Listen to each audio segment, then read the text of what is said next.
The call came at 2 a.m. Gloria Martinez didn't even sit up at first. She just stared at the ceiling, listening to her old phone vibrate against the nightstand, like it was trying to wake the whole house. Nobody calls at 2 unless something is wrong. Her hand found the phone in the dark, fingers stiff with sleep and arthritis, and she answered before her brain fully caught up. Hello. A breath. Ragged. Too close to the microphone. Grandma, it's me. Gloria's heart did that little drop it always did when fear shows up uninvited. She pushed herself up on one elbow, suddenly wide awake. Eli. She whispered. Because that was her grandson's name, and the voice on the other end sounded young and broken, in exactly the way panic sounds. Yeah. The voice said. Yeah, Grandma, it's me. I messed up. Please don't hang up. Gloria squeezed the phone harder. Baby, what happened? Where are you? I got into something. The voice said, and it cracked like a thin sheet of ice. I can't talk loud. They told me not to. Who told you? Gloria's mouth went dry. The voice swallowed. Grandma, I need you to listen. I need you to promise you won't tell Mom. The moment he said, Mom, Gloria felt her stomach twist. That was how Eli talked when he was a kid. When he broke a plate or got sent to the principal and wanted Grandma to fix it, without his mother finding out. Her brain reached for logic, but love got there first. Okay, she whispered. Okay. I won't tell her. Just tell me what's going on. I got arrested, the voice said. It was an accident. I didn't mean to. I didn't see. Grandma, please, my nose is bleeding, and I'm scared. Gloria straightened. She pictured Eli's face immediately, the little freckle near his cheekbone, the way his eyes watered when he tried not to cry. She hadn't seen him in 2 months. He'd been busy. He always was now. Adults get busy and grandparents learn to wait. Are you hurt? She asked, already sliding out of bed, bare feet finding cold. I'm okay, he said quickly, too quickly. I'm fine, Grandma, I need bail money. Right now. They're saying if I can't pay, I have to stay here. Gloria reached for her lamp but didn't turn it on. The dark felt safer, like it could hide her fear. How much? She asked, voice trembling. A pause tiny, but there's 6,200, the voice said. 6,200, please, Grandma. Gloria's stomach lurched. 6,000. Grandma, I know, he begged. I know it's a lot. I swear I'll pay you back. Please don't tell Mom, she'll kill me. And I'm already in trouble. Please. Gloria leaned a hand on her dresser, the room tilting slightly. 6,200 was not lot. It was impossible. It was her savings. It was the envelope in her kitchen drawer labeled roof, because the last storm had made her ceiling leak. But then the voice, Ellie's voice, did something that should have been impossible through a phone line. It got smaller. Like a jid. Grandma, I don't want to go to jail. I can't stay here. Please. And Gloria's body made the decision before her mind could. Okay. She whispered. Tell me what to do. The voice exhaled like relief. I'm going to hand the phone to my lawyer. A click. A shuffle. Different. A new voice came on, older, professional, clipped. Mrs. Martinez. My name is Mr. Alden. I'm representing your grandson. He's very shaken. We need to secure his release quickly to avoid complications. Gloria's brain tried to grab hold of something solid. Where is he? I can't disclose location details, the man said smoothly. This is a sensitive matter. What I can tell you is the bond is set and must be paid tonight. Gloria swallowed. I have that kind of money sitting around. We can arrange a courier. The man said, like he'd solved this problem 1,000 times. Cash only. We'll send someone to your home. You'll place the money in an envelope. For privacy reasons, you'll label it as documents. Gloria's hand shook. A courier to my house? Yes, the man said. Time is critical. And Mrs. Martinez, your grandson insisted you not involve his mother. If you contact other family members, it could complicate the legal situation. There it was again. Secrecy. Pressure. Time. Gloria didn't know the official names for these tactics, but her body recognized the feeling, like being herded into a corner. Okay. She whispered anyway. Good, the man said. Do you have a pen? Gloria stumbled into the kitchen, phone pressed to her ear, flipping the light on. The brightness felt harsh. Her little house looked suddenly unfamiliar, like she'd woken up inside someone else's life. She grabbed a notepad. The man gave her instructions fast, how much cash, how to withdraw which bank ATM, what time the courier would arrive, what to say if a neighbor asked questions. Gloria wrote everything down like her handwriting could hold the world together. When the call ended, her phone screen went dark again, reflecting her face, older, scared, awake in the middle of the night for reasons she didn't understand. For 30 seconds she stood there frozen. Then she moved. Because grandparents move when grandchildren cry. At 7:05 a.m., Gloria was at the bank when it opened, hands clasped so tightly her knuckles looked white. The teller asked, "Do you need a cashier's check?" Gloria shook her head. "Cash?" The teller's eyebrows lifted slightly. "That's a large withdrawal." Gloria's mouth worked. "It's for family." The teller nodded slowly. "Okay." The bills came in stacks that felt unreal. Gloria shoved them into her purse like she was hiding something sinful. The whole time, her stomach twisted with a quiet, ugly thought she tried not to say out loud. What if this isn't Ellie? But then she'd hear that voice again in her head. "Grandma please," and love would slam the door on doubt. At 10 a.m. her phone rang again. Unknown number, she answered instantly. "Grandma," the shaky voice said. Gloria's chest tightened. "Ali baby, are you okay?" "I'm scared. The lawyer says it has to happen soon." "Are you doing it?" "Yes," Gloria said. "I got it." A shaky exhale. "Thank you, please don't tell Mom please." "I won't," Gloria promised. And hated herself for how natural it felt to lie to her own daughter in the name of protecting her grandson. At 12 p.m., a sedan pulled up in front of Gloria's house. The driver didn't get out right away. Gloria stood behind her curtain, heart pounding. She told herself it was okay.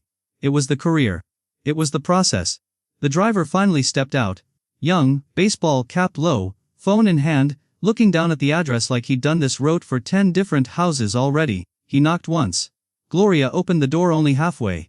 "Gloria Martinez?" he asked without looking her in the eye. "Yes," she whispered. He held up his phone. "Here for the package." Her hands shook as she passed the envelope through the gap. The trash inside made it heavy, like guilt. The driver took it, nodded, and walked back to his car without a thank you, without any reassurance, without anything that felt like law. The sedan drove away. And just like that, Gloria's house was quiet again. But the quiet didn't feel peaceful, it felt wrong. Gloria sat at her kitchen table and stared at the empty space where the envelope had been. She tried to breathe normally, but her body wouldn't. At 1 p.m., her phone rang. She answered. A different voice this time, brisk, demanding. "This is the courthouse liaison," the man said. "There's an additional fee. Processing, it's required." Gloria's stomach dropped. "Additional? How much?" "2,000. He sesh." Gloria's mouth went dry. "I already gave you everything." "I gave the 6,200. "There was a complication," the man snapped. "If you delay, your grandson stays in custody." Gloria's hands began to tremble harder. She tried to stand and couldn't do it without gripping the table. "I don't have 2,000, she whispered. Silence, then the voice softened, too smoothly. "Mrs. Martinez, this is your grandson. Do you want him sitting in a cell tonight?" Gloria's chest tightened, until it hurt. She reached for her phone again. Thumb hovering over her daughter Sandra's number. Just one call. Just a check, just. But the earlier warning echoed in her mind, "Don't tell Mom." The love trap snapped tight. I'll try," Gloria whispered. At 2 p.m., Gloria was halfway to the bank again when her neighbor's truck pulled up beside her driveway. Ray DeMarco stepped out. Late 50s, thick forearms. A man who always waved, always when the trash bins were left out too long, always offered to change a light bulb without making you feel small. Ray saw Gloria's face and froze. "Gloria," he said gently. "You okay?" Gloria tried to smile and failed. "I'm fine." Ray's eyes narrowed slightly. "You don't look fine." Gloria's throat tightened. She wasn't planning to tell anyone. She wasn't. But the pressure had built up all day, and Ray's voice was calm in a way that made her feel like she could finally exhale. "My grandson called," she whispered. "He's in trouble, he needed bail." Ray didn't react the way she expected. No shock, no immediate advice, just a clarity, "Okay." Then he asked, "Have you talked to Sandra?" Gloria flinched. "No, Eli begged me not." Ray's jaw tightened just slightly. "Did you actually hear Eli's voice?" Gloria nodded quickly. "Yes. It was him." Ray looked at her for a long moment and said something that made Gloria's stomach go cold. "Gloria, scammers do that. They do that exact thing. They pressure you, they demand secrecy, they send couriers." Gloria felt heat rush to her face. Not Eli." Ray stepped closer, voice softer. "Let's check. Right now. Call Sandra. Put it on speaker." Gloria shook her head, panicked. "If it's real," Ray cut in gently. "If it's real, you'll save him faster by involving his mom. If it's not real, you'll save yourself." Gloria's hand shook as she pulled up Sandra's number. She hit call. It rang once. Sandra answered, breathless. "Mom, everything okay?" Gloria's voice broke immediately. "Sandra is a lie with you." A pause, confused. Then Sandra said, "Lee, no, he's at work." "Why?" Gloria went cold all the way through. Her mouth opened, but the words stuck. She turned her head slowly toward Ray like her body couldn't accept what her mind had just heard. Ray held her gaze, grim but steady. Sandra's voice sharpened with fear. Mum, why are you asking what happened? Gloria finally managed the words and they came out like glass. I sent money. What? Sandra said, voice rising. Mum, how much? Gloria swallowed. 6,200. The line went silent for 1 second, and that 1 second felt like the moment before a collapse. Then Sandra's voice cracked. Oh my God. Mom, that's a scam. That's Mom, are you okay? Are you alone? Gloria's legs went weak. She grabbed the edge of Ray's truck bed. Ray reached out, not touching her unless she asked, just closer to catch her if she fell. Sandra kept talking fast. Did they come to your house? Did they pick it up? Gloria nodded even though Sandra couldn't see. Yes, Mum, hang up, call the police, we have to report it. Gloria ended the call without meaning to. Her hand was shaking too hard to control. She looked at Ray and whispered, I did it. I did it because I thought it was him. Ray's face softened, but his voice stayed firm. That's why it works. Gloria's eyes filled with tears. I so stupid. Ray shook his head hard. No, you're not stupid. You love your grandson. They weaponized that. Gloria covered her mouth with her hand. It was sound she made wasn't crying, it was something deeper. A broken little gasp, like grief mixed with shame. Ray pulled out his phone. We're reporting it, he said. And we're doing it now. Gloria stared at him. The police won't find him. Ray's eyes lifted. Maybe not alone. He made a call, turned slightly away, speaking low. Yeah, that's Ray, need a favor. Grandparent scam. Courier pickup. Cash. A pause. Then Ray added, she's my neighbor. And she's hurting, nodding once. Then said something that made Gloria's stomach twist with fear and hope at the same time. Ring the guys. All of them. Ray ended the call and looked at Gloria. Do you remember when my brother passed and you brought food for a week without saying a word? Gloria blinked, confused through tears. Yes. Ray nodded once. This is that, coming back. If you've ever had your love used against you. If you've ever felt that sick drop in your chest, when you realize you trusted the wrong voice, hit like and subscribe, not for drama, for reach. Because someone watching this has a grandmother who still answers unknown numbers, because she believes family always comes first. They filed the report. Ray guided Gloria inside, sat her at the kitchen table, placed a glass of water in front of her like he was restoring her to the room. Sandra called again, voice shaking, and Ray told her, she's with me. She's safe. Then they waited. At 4 p.m. engines rolled onto Gloria's street, not one many. A low rumble that felt like thunder deciding to stop at her house. Gloria stood at the window, afraid to look. When she finally pulled the curtain back, her breath caught. Motorcycles lined the curb in a clean row. 47 riders dismounted, men and women, calm faces, leather vests. Patches that made Gloria's brain flash to every headline she'd ever seen. Hell's Angels.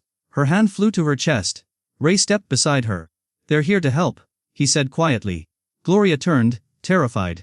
Ray. Ray's voice stayed steady. Not like you're thinking. They're not going to hurt you. They're not going to do anything illegal. They're going to do what the system can't, going to find the trail. A big man with gray in his beard walked up to Gloria's porch. He didn't crowd her door. He stopped at the bottom step. Mayam, he said, voice low. I'm Duke.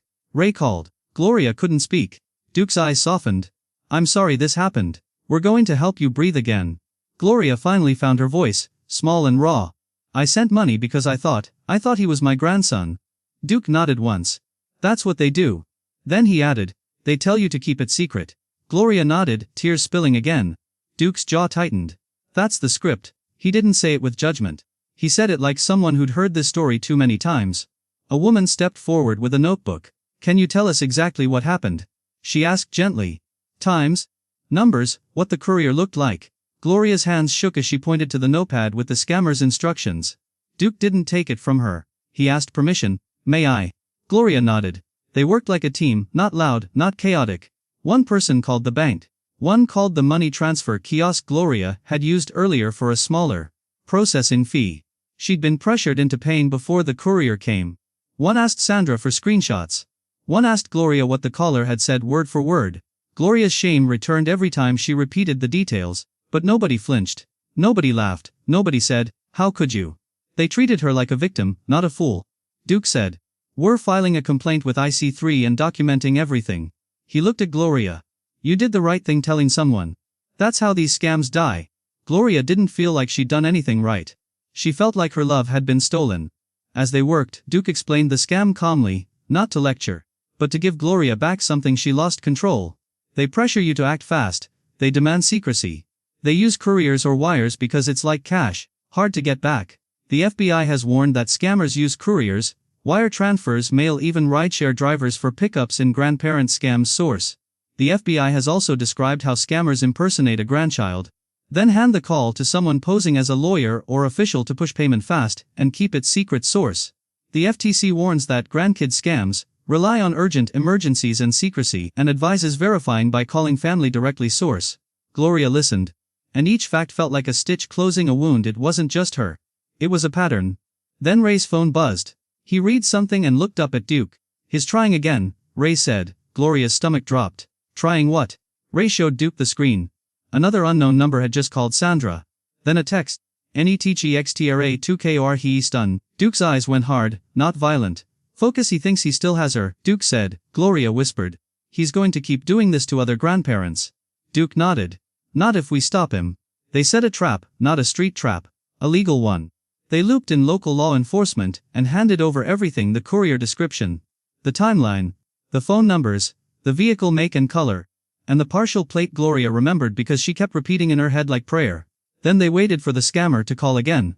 At 6:27 p.m., the phone rang. Sandra's phone, on speaker, in Gloria's kitchen. Gloria's whole body went cold. Duke Haddock, you don't talk, he told Gloria gently. You listen. Sandra answered, shaking. Hello. The lawyer. Voice came on instantly. Mrs. Martinez, we're running out of time. The additional funds must be delivered tonight. Sandra forced a sob into her voice, playing the part. I don't know what to do. Do you have the cash? The man snapped. Yes.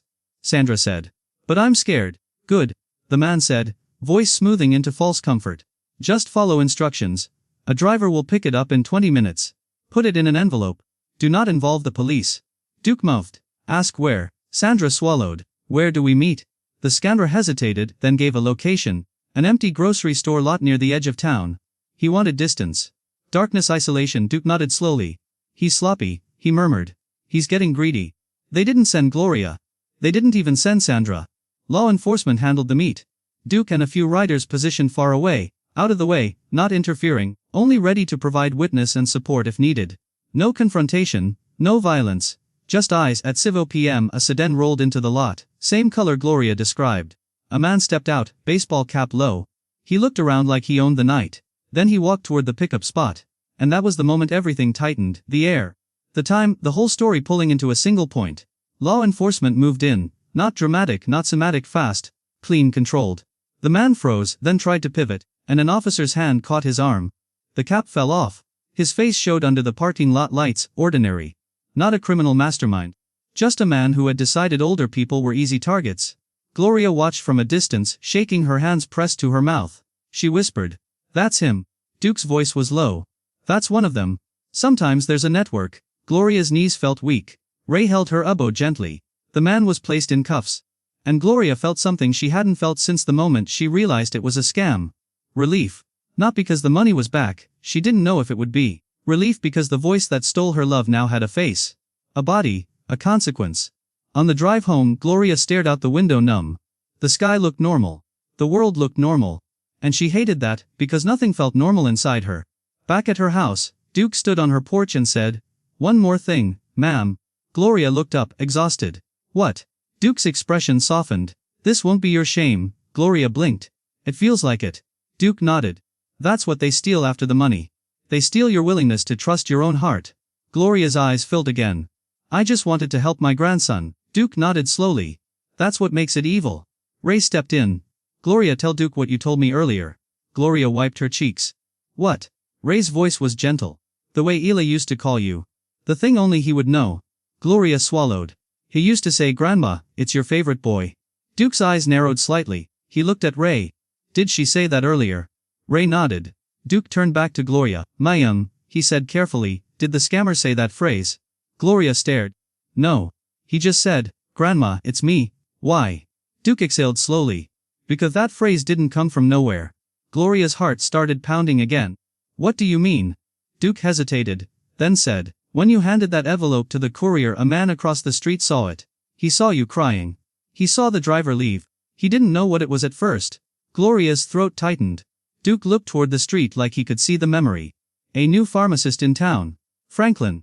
He was on his way home from work. He stopped when he saw you. Gloria blinked. Franklin from the pharmacy. Duke nodded. He recognized you? Gloria's mouth fell open. From what? Duke's voice softened. From East Ridge Elementary. Gloria's breath caught. Duke continued. Franklin was the kid who came through the lunch line every day pretending he wasn't hungry. You used to slip him extra food and tell him, "You can't grow on an empty stomach." He never forgot you. He saw you on that porch today, and he knew something was wrong. Gloria's hands began to shake again. Hey, he saw me. Duke nodded. He called Ray. Gloria felt like the world tilted. All day she'd believed she was alone in her mistake. But the truth was, someone had been watching out for her before she even knew she needed watching out for. Gloria whispered. So that's why. Duke nodded. That's why we came specifically. Not because of a headline, not because of drama. Because you fed a kid once, and that kid grew up and refused to let you be eaten by a scam. Gloria's eyes flooded. She covered her mouth, and this time the sound she made wasn't shame. It was something closer to release. Ray's voice cracked slightly when he spoke. Kindness circles back, Gloria. Gloria looked down at her hands, then up at Duke, trembling. Tell Franklin, tell him thank you. Duke nodded once. He already knows. If this story made your chest feel tight, do two things: subscribe, and share it with one person who has a grandmother, a grandfather, an older neighbor they love. These scams work best in silence and urgency. Don't let them have either, and tonight said a family safe word. Something simple. Something a scammer can't guess. Because even the FBI warns that these scams pressure you act quickly, and keep it secret. And the best defense is to verify by calling family directly source. Gloria went back inside her house and sat at her kitchen table. The same place where she'd stared at the empty envelope hours earlier. Now, the table held something else. A truth. Her love wasn't stupid. It was powerful enough to bring people back to her door. And the next time her phone rang at 2 a.m., she wouldn't answer with fear. She'd answer with a question,